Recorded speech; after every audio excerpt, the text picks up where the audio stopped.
Relativement à ce qui a été dit dans la précédente lettre en rapport au fait que le but est le chemin qui y conduit, vous pouvez comprendre que la perfection n'est pas seulement le but à atteindre, mais également la dynamique grâce à laquelle vous pouvez progresser sur la voie spirituelle. Car, spirituellement parfait, vous pouvez l'être à tout moment grâce à la recherche du juste positionnement, c'est-à-dire en cherchant les conditions intérieures et extérieures qui participent à l'éveil de l'âme. Parce que la perfection est étroitement liée au but comme au chemin qui y mène, elle revêt un caractère crucial dans la quête spirituelle.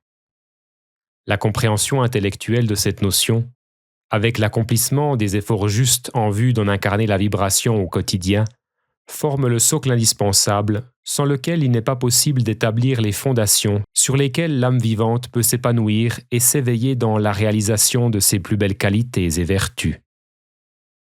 C'est pourquoi nous allons maintenant nous y intéresser en l'abordant à partir d'angles de vue différents, mais complémentaires. Sans doute connaissez-vous cette expression populaire qui affirme que la perfection n'est pas de ce monde. Eh bien, c'est vrai, pour autant toutefois que l'on parte du principe que la perfection en question soit absolue, c'est-à-dire qu'elle soit reconnue comme telle par toutes les formes de vie sans exception. Cette perfection-là, il n'est tout simplement pas possible de l'atteindre puisqu'elle n'existe pas dans le monde manifesté. Vouloir atteindre un résultat parfait dans un domaine ou un autre, et qui le serait sans exception au regard de tous, relève donc de l'impossibilité pure et simple. En effet, tout résultat, pour être évalué, doit être mesuré, quantifié, comparé, analysé, et cette évaluation procède nécessairement d'un processus mental. Or, le mental étant limité, il est incapable d'avoir une vision d'ensemble du résultat qu'il évalue, tout comme des causes qui ont permis d'y arriver et des effets qui en découlent inévitablement.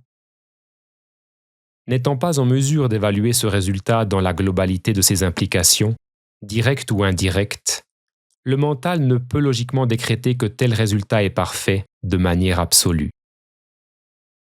De plus, ce que le mental considère comme étant parfait relève forcément des considérations personnelles de l'individu, déterminées par ses conditionnements, ses expériences passées, ses besoins, ses désirs, ses croyances, le contexte culturel et social dans lequel il évolue, son éducation et son référentiel de valeurs. Par conséquent, la représentation mentale qu'il se fait d'un résultat parfait ne peut être que relative, formatée par sa vision du monde, toute personnelle.